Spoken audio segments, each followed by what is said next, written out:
WYMT Mountain News at 5:30. Good evening, I'm Steve Hensley. President Biden went to a Michigan suburb near Detroit to sell his infrastructure plans to the American people. But his Build Back Better agenda remains stalled in Congress as talks continue among members of his party. CBS's Natalie Brand has the latest from the White House. We need the young people. President Biden took his infrastructure push on the road to a union training facility in Howell, Michigan, as the progressive and moderate wings of his party remain stuck in gridlock. These bills are not about left versus right or moderate versus progressive.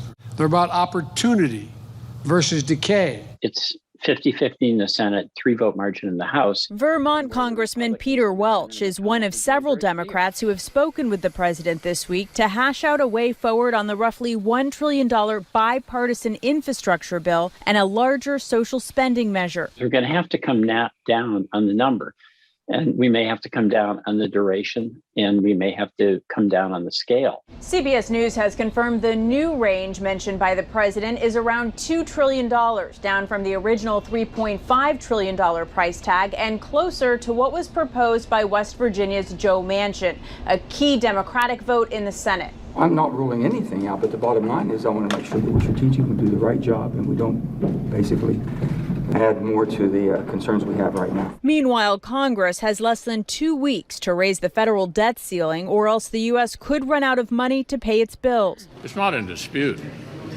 that the debt ceiling needs to be addressed. The only issue is who does it. We are willing to cast the 50 votes ourselves. All he has to do is get out of the way. Senate Majority Leader Chuck Schumer plans to bring up a House-passed measure to suspend the debt limit Wednesday. Natalie Brandt, CBS News, Washington. Democratic leaders have set a deadline for the end of October to try and get both the bipartisan infrastructure bill and the social spending measure passed. Oil prices are now at their highest level in nearly 7 years. The cost of U.S. crude jumped 1.5% to nearly $79 a barrel Tuesday. Of course, high crude prices mean prices at the pump are going up. As of Tuesday, the national average for a gallon of regular gas is $3.20. AAA says that's more than $1 more than a year ago.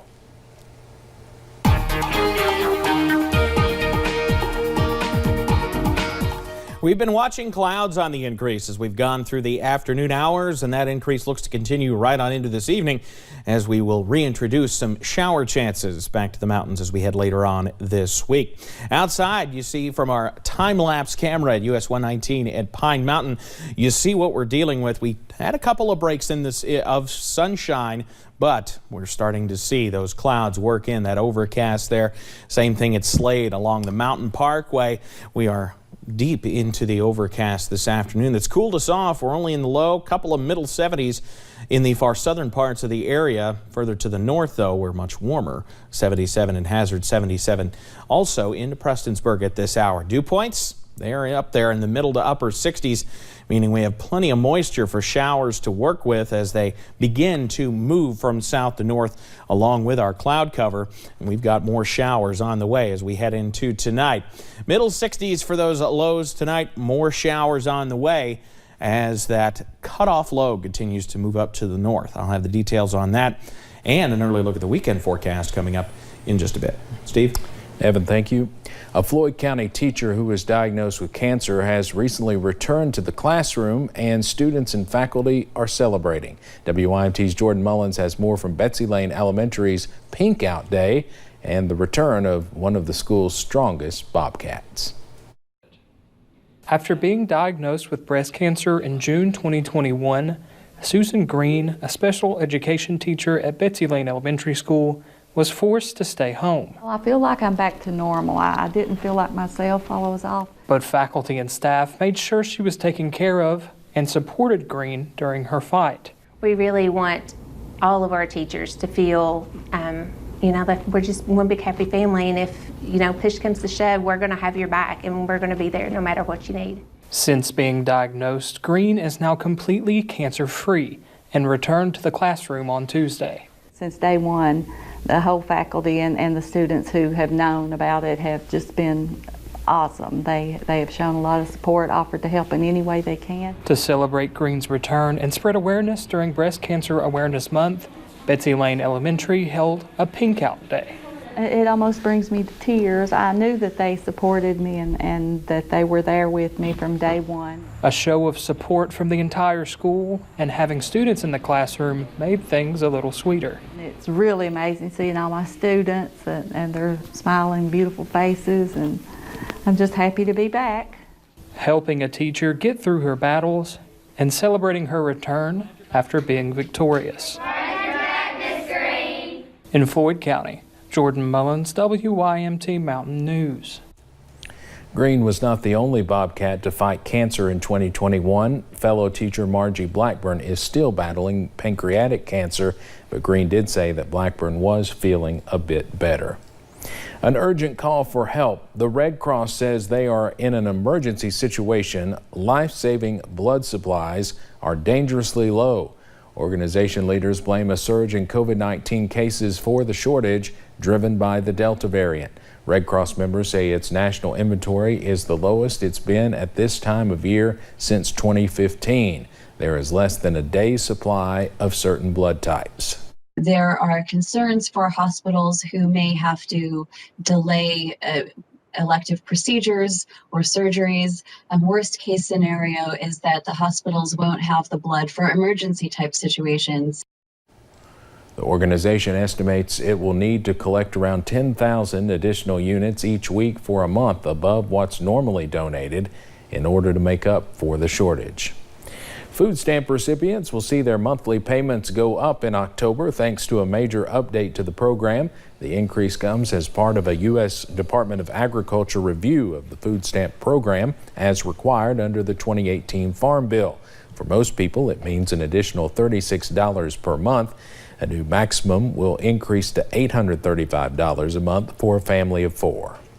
This does help stretch those dollars. It does help folks get to the point where they're not running out at the end of the month.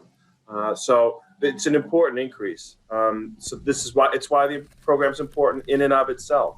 And again, it's that support to our local grocers, our local farmers. To figure out if you qualify for SNAP benefits in Kentucky, you can find a link on our website at WYMT.com. For more than 20 years, the Challenger Learning Center of Kentucky on the Hazard Community and Technical College campus has been working to inspire future STEM students with engaging space-related exhibits. In recent years, even before the pandemic, the center saw attendance drop, but now they have a plan to bring people back in. WYMT's Zach Hawk has more.